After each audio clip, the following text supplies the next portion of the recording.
સ્થાનિક સ્વરાજ્યની ચૂંટણીને લઈને સુરતમાં રાજકીય માહોલ ગરમાયો ત્યારે સૌથી મોટા સમાચાર પાટીદાર નેતાઓ તરફથી આવી રહ્યા છે। સુરતના વોર્ડ નંબર 2 માંથી ભાજપમાં દાવેદારી નોંધાવનાર પાટીદાર નેતા ધાર્મિક માલવિયાએ અચાનક પોતાની દાવેદારી પરત ખેંચી લેતા રાજકીય વર્તુળોમાં અનેક ચર્ચાઓ જાગી। આ સમગ્ર મુદ્દે અન્ય પાટીદાર નેતા અલ્પેશ કથિરિયાએ સ્પષ્ટતા કરતા જણાવ્યું કે પક્ષના આદેશ અને શિસ્તને વરેલા રહીને આ નિર્ણય લેવામાં આવ્યો છે।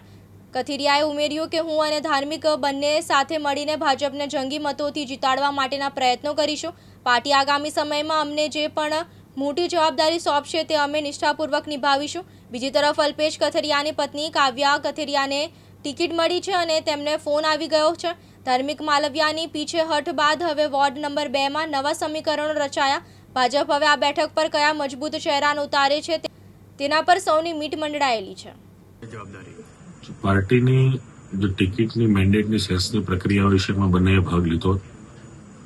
ગત અઠવાડિયે ધાર્મિકે પ્રદેશના મોવડી મંડળ સમક્ષ ચૂંટણી નહીં લડી અને પાટીદાર બહુમૂલ્ય કે સૌરાષ્ટ્ર બહુમૂલ્ય જે વિસ્તાર છે એની અંદર કઈ રીતે વધારેમાં વધારે કમળના નિશાન ઉપર ઉમેદવારો ચૂંટાય અને એસએમસીમાં બેસે માટેનો પ્રયાસ કરવાનો નિર્ણય છે। હાલ ધાર્મિકે એ પાર્ટી સમક્ષ પોતાની વાત પણ રજૂ કરી છે અને જે કોઈ પણ ટિકિટ કે મેન્ડેટ છે આજના દિવસની અંદર જાહેરાત પણ થઈ જશે। એટલે હાલ અમારો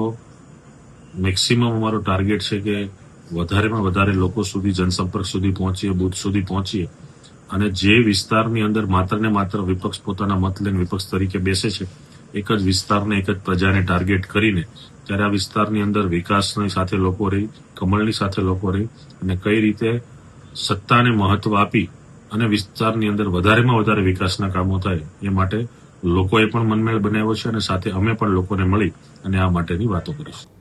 યાસીન દારા, દિવ્યાંગ ન્યૂઝ, સુરત।